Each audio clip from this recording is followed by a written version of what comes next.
Nommer des joueurs NBA au hasard, première partie. Jamario Moon.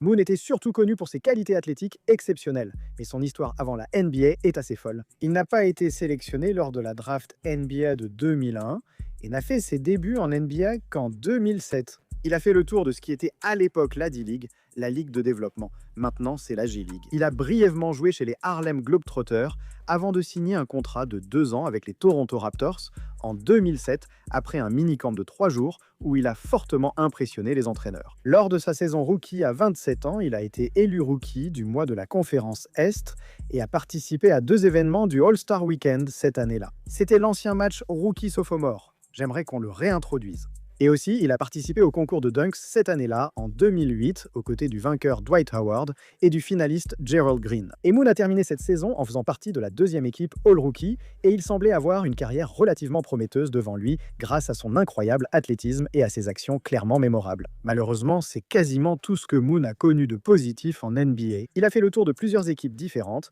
et a été vu pour la dernière fois en NBA lors de la saison 2011-2012, avant de poursuivre sa carrière à l'international jusqu'en 2017, puis de faire une apparition dans la Ligue Big 3, où il a remporté un championnat en 2019. Après cela, sa carrière de joueur s'est terminée. Et en 2021, il a été arrêté pour son implication dans une fraude à l'assurance maladie, menée principalement par d'anciens joueurs NBA. Et Moon a ensuite été libéré après avoir plaidé coupable en 2022. Et voilà l'histoire de Jamario Moon.